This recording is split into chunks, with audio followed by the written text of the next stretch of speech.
Okay, this video is after we have finished all of the text of Revelation. We've gone from chapter 1 to chapter 22, but there's a couple things left that we need to do. And I told you this all the way back whenever we did our marking in chapters 2 and 3, that there are 7 parts of each one of the 7 letters to the 7 churches in Asia Minor. And I got my list here. It's Jesus' identity.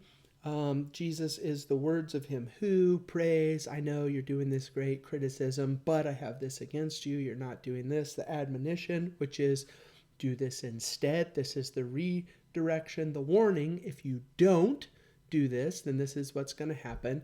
There's a conclusion to the one who has ears to hear, let him hear what the Spirit says to the churches. And then there is a promise. And for me, we had our own special little color code for this one. Promise was purple, just because they both start with P. There's a promise, and the promise is to the one who conquers. So at the very start of the book, Jesus made a promise to the one who conquers, this is what I'll do for you. Now that we've made it all the way through the book, when we get to chapters 20, 21, and 22, you see that to the one who conquers, this is what Jesus has promised you, and it's the same thing that he promised back in chapters 2 and 3. At least some of them are connected. And so I want that in my Bible. I want to make sure and have those cross-references ready to go. So that's what we're going to do in this video. There's one thing that I want to start with. Oh no. There we go. There's one thing that I want to start with.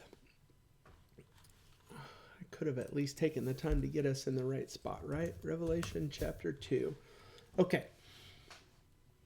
The one thing that I want to start with is this word conquers, the theme of conquering from the very start.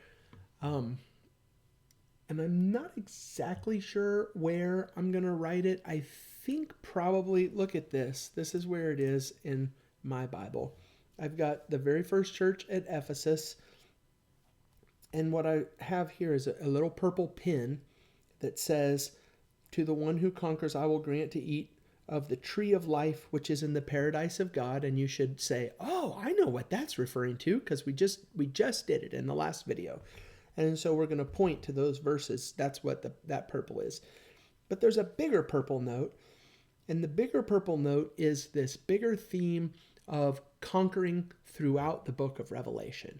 And I'm not saying that it is the major thread that runs through the book, but it is a major thread that runs through the book. And so I definitely want to write that down.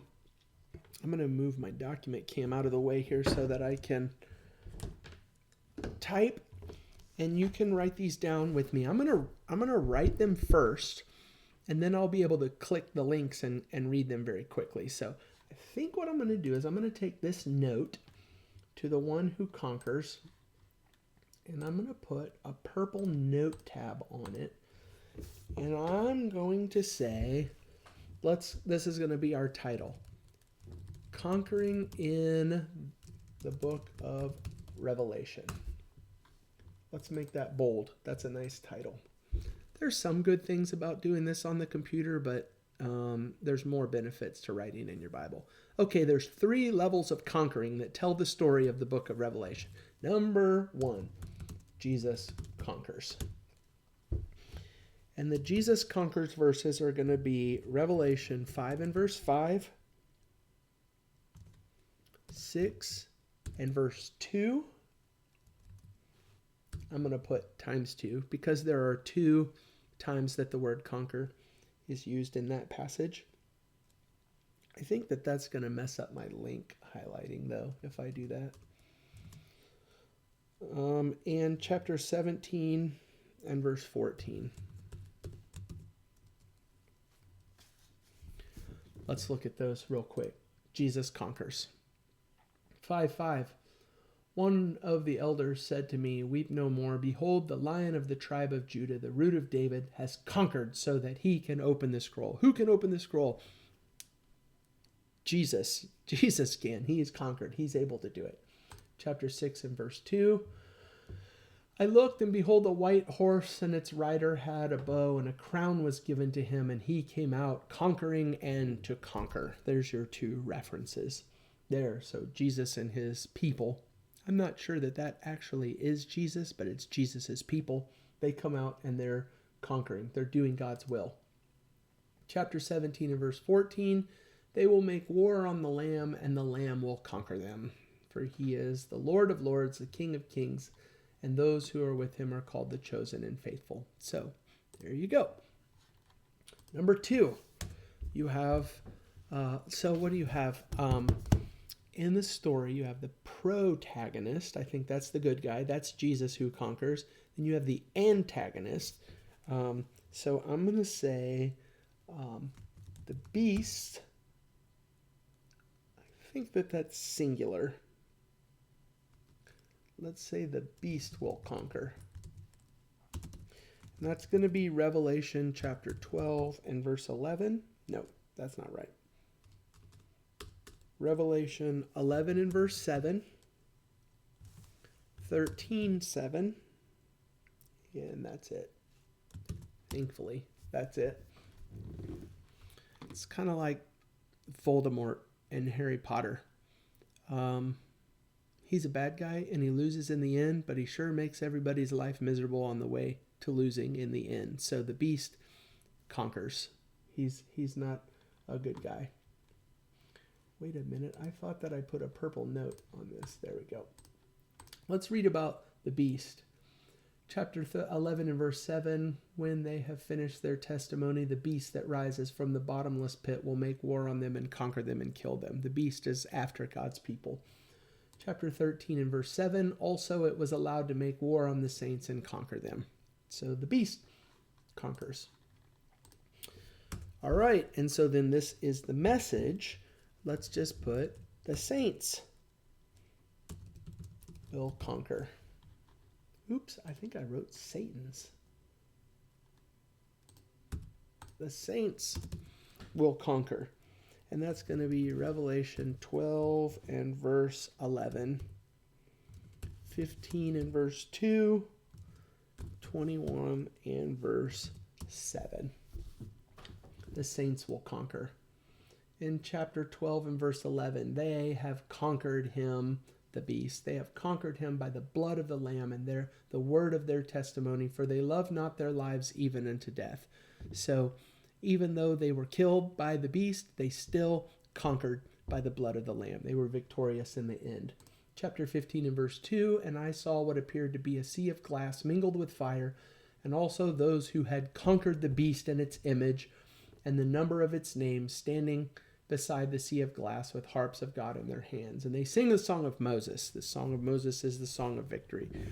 It's kind of an upside down story, because the way that you conquer is by dying for your faith. Chapter 21 and verse 7, the one who conquers will have this heritage. So before we actually look at how these promises are fulfilled, to the one who conquers, I will grant to eat of the tree of life. That story of conquering through the book of Revelation is something that you need to pay attention to. Jesus ultimately is victorious. The beast conquers, fights against God's people, and is at least temporarily victorious. But God's people who die in Christ are ultimately victorious over the beast. Conquer.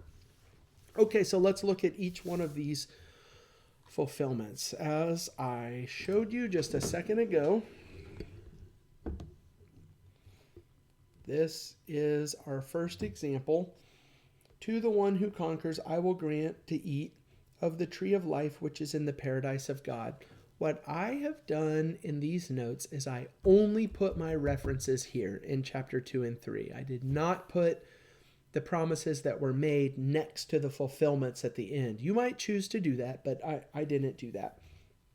So here, I will grant to eat of the tree of life, which is in the paradise of God. I wrote 22, 1 and 2, 14. 22, 1 and 2, and verse 14. And let's take a look at that. Revelation 22, 1. The angel showed me the river of the water of life, bright as crystal, flowing from the throne of God and the Lamb through the middle of the street of the city. Also, on either side of the river, the tree of life with its 12 kinds of fruit. And so there you go. Also, I think I had one in verse 14. Blessed are those who wash their robes so that they may have the right to the tree of life, that they may enter the gates. So that was promised. That's what we hear our politicians saying a lot. Revelation 2, promises made. Revelation 22, promises fulfilled. So I need to find some way to do this in my electronic Bible. What was that note? No, it's the tree of life. How about this?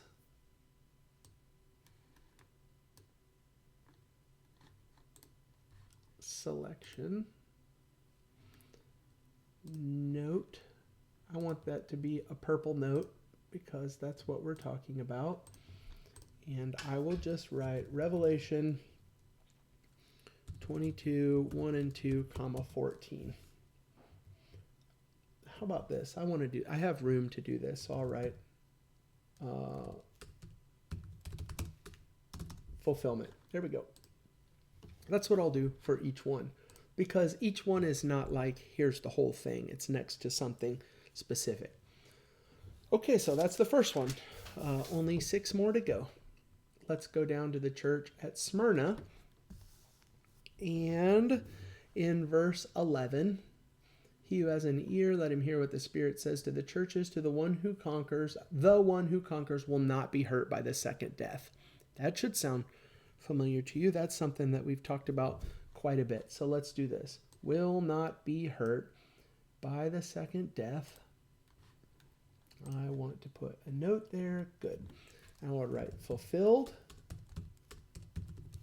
in Revelation 21:4. I think that I also did this. 20 in verse 6 and 21 in verse 4. Let's see if that's right. 20 in verse 6. Blessed and holy is the one who shares in the first resurrection. Over such the second death has no power. 21:4. He will wipe away every tear from their eyes, and death shall be no more. Neither shall there be mourning nor crying and pain anymore, for the former things have passed away. So no more death. You don't have to worry about death. There's the fulfillment of that one. Let's go to the church at Pergamum. It says, to the one who conquers. Oh, I like this. This is always a good reminder of why I like this system. You're just looking for the purple highlights so you can find the promises super quick and easy. It's really nice to do that.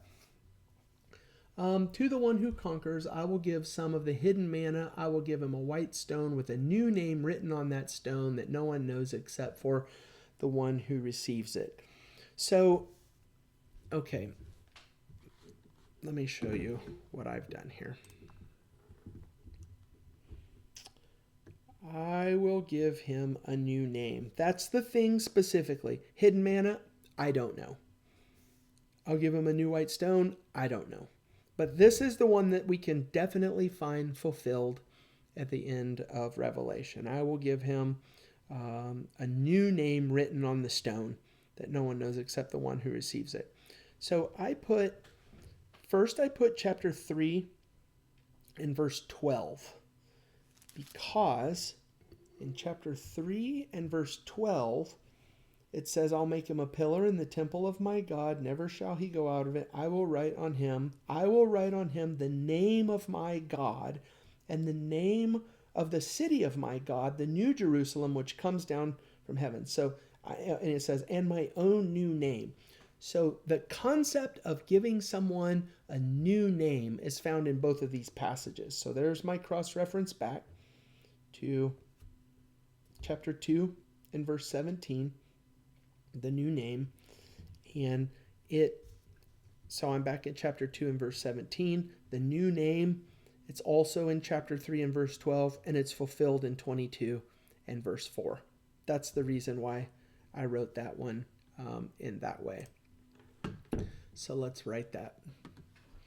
I will give him some hidden manna. I will give him white stone with a new name. Let's just make that the note. With a new name.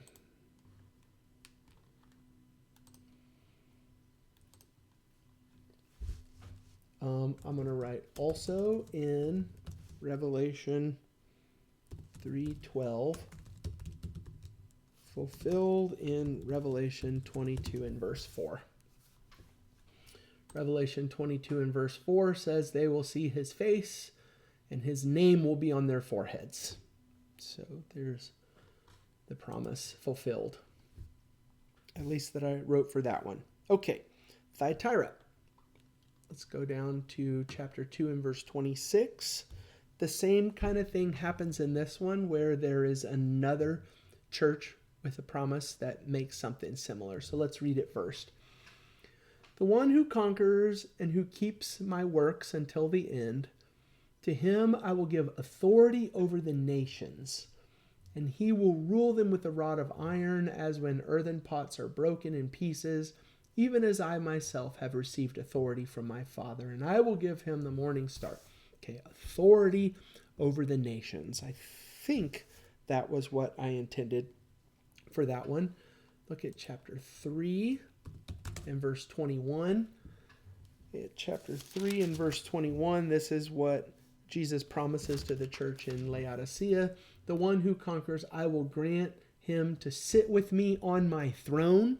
So authority, ruling over the nations, it's kind of the same thing. As I also conquered and sat down with my Father on his throne. So let's make our note here that says, to him I will give authority over the nations. And I'm going to write also in Revelation 3:21 and fulfilled in Revelation 22:5. Man, I am having a problem with my typing. Revelation 22:5 says, night will be no more. They need no light of lamp or sun, for the Lord God will be their light, and they will reign forever and ever. I think there's some other references, but that's a nice, quick, and easy one. That God's people are going to rule and reign over the nations. Let's see. Where are we? Chapter 3. Sardis.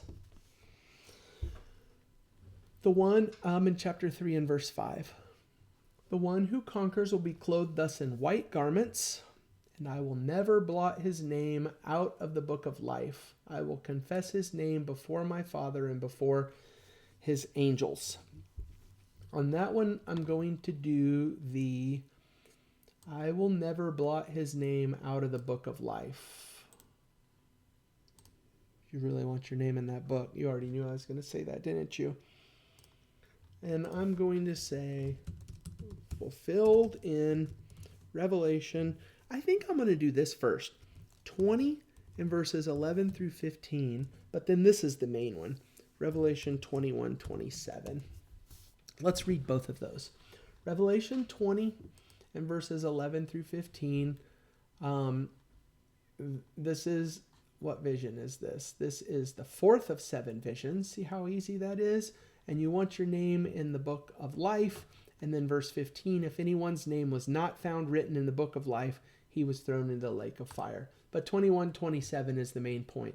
Nothing unclean will ever enter it, nor anyone who does what is detestable or false, but only those who are written in the Lamb's book of life.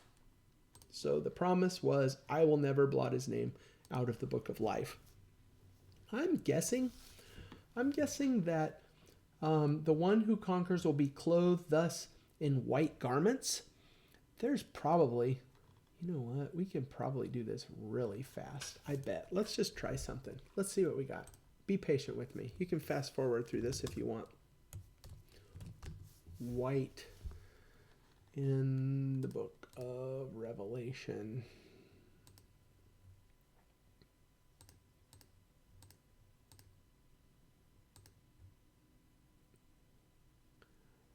In chapter 6 and verse 11, they were each given a white robe and told to rest a little longer.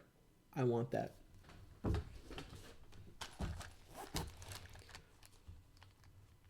I'm going to get my purple pen out. And next to where it says the white garments, I'm going to write 6:11.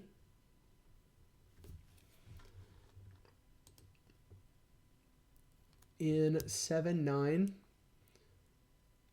who can stand? These are the people who are standing before the throne, before the Lamb, clothed in white robes. I want that one too. 7:9.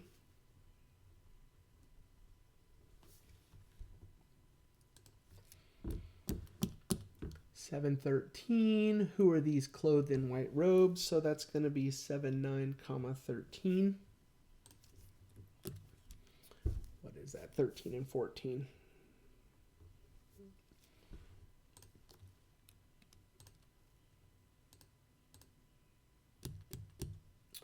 (19:14). The armies of heaven arrayed in fine linen white. No, I'm not going to do that one because that's the armies of heaven. And I want the people who are promised to have white robes. I don't want that one.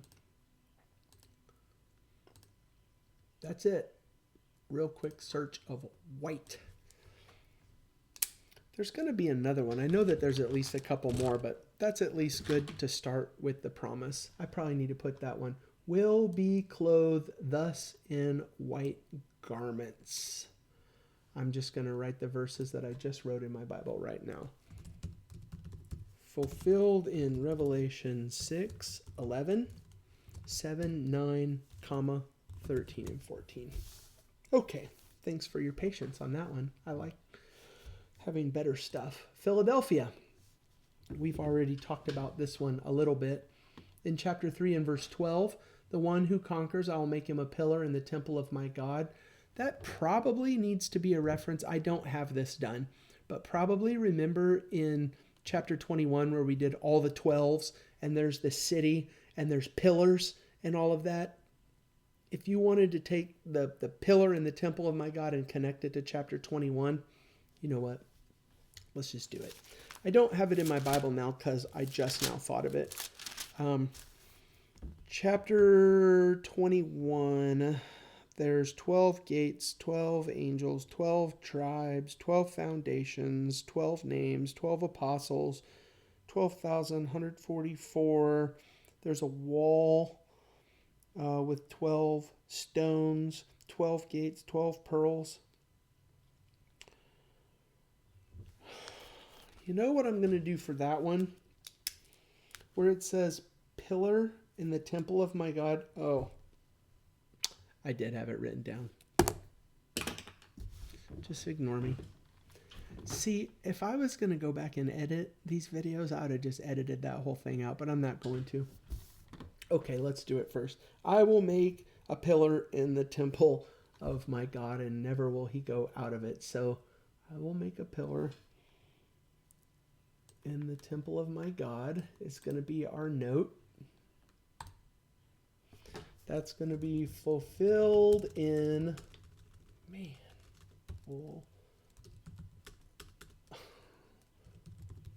filled in Revelation 21, 11 through 14, and 22. That was all the 12 stuff in the temple of God and how God's people are a part of it. But then we already did this one where it says, and I will write on him the name of my God, the name of the city of my God, New Jerusalem, the name with his own new name. So the name thing that we already talked about. So I'm going to do this whole section. I will write on him and all the way down to a new name. And that's going to be, I'm going to say, also in Revelation 2:17, that was the new name. And we've already read this verse, so we're not going to do it again. Fulfilled in Revelation 22 and verse 4. All right, the Church of Laodicea, last one. And then we're finished with this video, and then we only have one video left. Verse 21, to the one who conquers, I will grant to sit with me on my throne, as I also conquered and sat down with my Father on his throne. I will grant to sit with me on my throne. That was ruling with Jesus. We've already talked about that one. So I'm going to say also in Revelation 2, 26 and 27. And fulfilled in Revelation 22:5. That was authority over the nations. Reign with Jesus. Okay, the story of conquering in the book of Revelation. Jesus conquers, the beast conquers, but ultimately through Jesus, God's people conquer the beast, and promises made in Revelation 2 and 3 to the one who conquers, and promises fulfilled, Revelation 21 and 22 mostly. It's a nice thread that runs through the book. We're going to do one more video, and it's going to be about the two Trinities and how every one of us is on one side or the other.